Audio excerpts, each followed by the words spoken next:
굉장히 추운 새벽입니다. 오늘 로마서 묵상은 17번째 시간으로 로마서 3장 9절부터 12절까지의 말씀을 가지고 괜찮다는 막연한 기대감이라는 제목으로 하나님의 말씀을 함께 상고하도록 하겠습니다. 로마서 3장 9절부터 12절까지의 말씀입니다. 그러면 어떠하냐? 우리가 나으냐? 결코 아니라. 유대인이나 헬라인이나 다 죄 아래 있다고 우리가 이미 선언하였느니라. 기록된 바 의인은 없나니 하나도 없으며 깨닫는 자도 없고 하나님을 찾는 자도 없고 다 치우쳐 함께 무익하게 되고 선을 행하는 자도 없으니 하나도 없도다. 아멘. 유대인들은 하나님의 말씀을 맡았음에도 불구하고 예수님을 영접하지 않았습니다.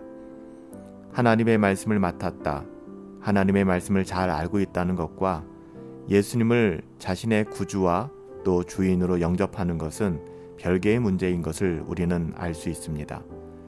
유대인들은 선택적으로 하나님의 말씀을 맡은 민족임에도 불구하고 그들 모두가 예수님을 영접했던 것은 아니었습니다. 오히려 예수님을 대적하고 십자가에 못 박았던 것이 유대인들이었습니다. 이 비극적인 사실은 그들이 하나님의 말씀을 오해했고 하나님의 말씀을 깨닫지 못했으며 성경이 증언하고자 하는 그 핵심을 알지 못하고 깨닫지 못한 데 있었습니다. 성경의 가장 중요한 요점 중에 하나는 무엇일까요? 그것은 모든 사람이 죄인이라는 사실입니다. 여러분, 성경이 증언하는 한결같은 메시지는 이 땅에 존재하는 모든 인간들이 죄인이라는 사실입니다. 여기에는 예외가 없습니다. 유대인들도 예외가 될 수 없는 것이죠.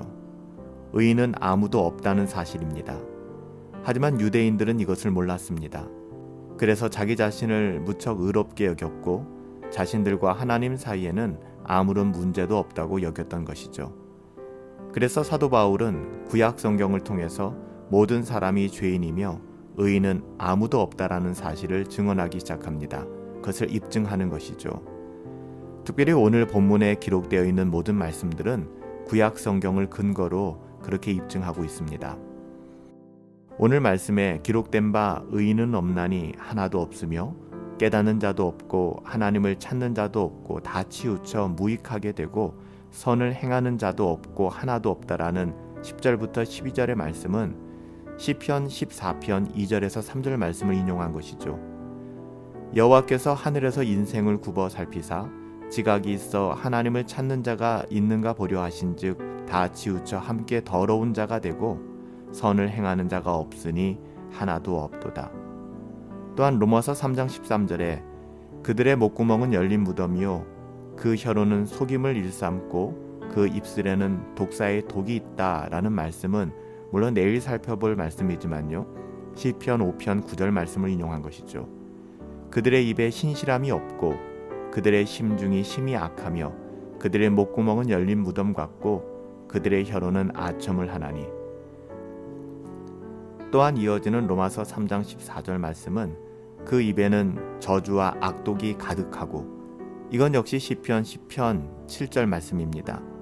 그의 입에는 저주와 거짓과 포악이 충만하며 그의 혀 밑에는 잔해와 죄악이 있나이다.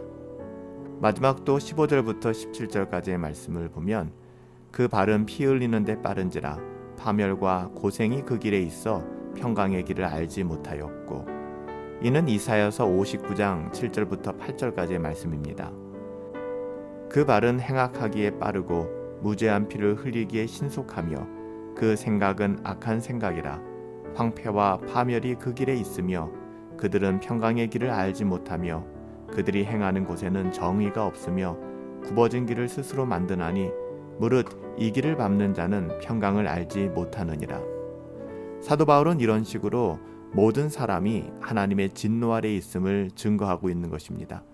이것이 오늘 로마서 3장 9절부터 12절, 또 이어지는 13절, 14절, 15절, 17절까지 이어지는 내용들이에요. 사도 바울은 어떤 식으로든 모든 사람이 하나님의 진노 아래 있음을 입증하길 원했고요. 특별히 유대인들이 그토록 믿고 신뢰하고 있는 구약의 성경들을 꺼내서 그들에게 인간은 죄인이며 의인은 하나도 없고 유대인들 역시 마찬가지라는 사실을 증거하길 원했던 것입니다. 자기 스스로가 죄인이라는 사실을 각성하지 못한다면 결코 하나님의 은혜가 들어올 수가 없는 것이죠. 사도 바울은 구약 성경을 열어서 이것을 보라라고 말하고 있는 것입니다. 사도 바울은 대단한 지식을 가지고 있었지만 자신의 지식과 학문으로 그것을 자랑하여 사람들에게 언변을 나타나지 않았습니다.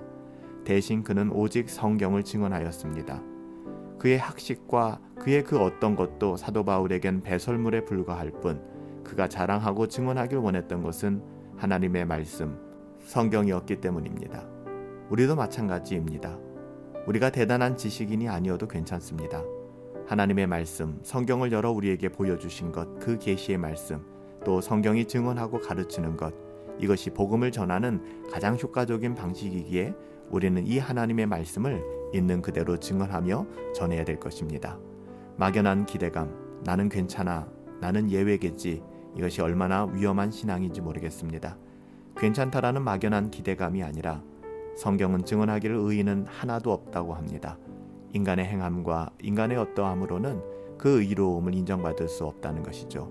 여기에서부터 복음은 시작하고 있는 것입니다. 의인은 없나니 하나도 없으며 우리의 신앙이 유대인들처럼 막연한 기대감으로 평가되는 것이 아니라 오직 하나님의 말씀 가운데 두렵고 떨림으로 진지하게 하나님 말씀 앞에 서서 우리 자신을 돌아보고 또 하나님의 은혜 가운데 설 수 있게 되기를 예수님의 이름으로 축복합니다. 살아계신 아버지 하나님, 그렇습니다. 모든 사람들은 죄인입니다. 모든 사람이 심판을 받아야 마땅한 것입니다. 하지만 하나님께서는 저희를 구원해 주셨습니다. 죄인이 아니라 의인으로 여겨주셨고 심판이 아니라 영생을 선물로 주셨습니다. 하나님, 이토록 놀라운 은혜를 받았사오니 영원토록 하나님만을 찬양하며 하나님만을 증언하며 증거하며 하나님만을 즐거워하며 살아갈 수 있도록 우리에게 합당한 은혜를 더하여 주시옵소서. 오늘 하루의 삶 가운데에도 하나님께서 그 은혜로 우리를 붙들어 주실 것을 믿사오며 존귀하신 예수님의 이름으로 기도하옵나이다. 아멘. 오늘 이 새벽에는 성경이 증언하는 것처럼 의인은 하나도 없다라고 말씀하는 그 의미가 무엇인지 생각해보고 우리가 무엇으로 하나님 앞에 의롭다함을 얻었는가도 한번 돌아볼 수 있는 은혜가 있게 되기를 예수님의 이름으로 축복합니다. 오늘 많이 춥지만 움츠리지 마시고 우리의 삶의 모든 영역에서 그리스도 예수의 은혜 가운데 승리하시기를 예수님의 이름으로 축복합니다. 승리합시다.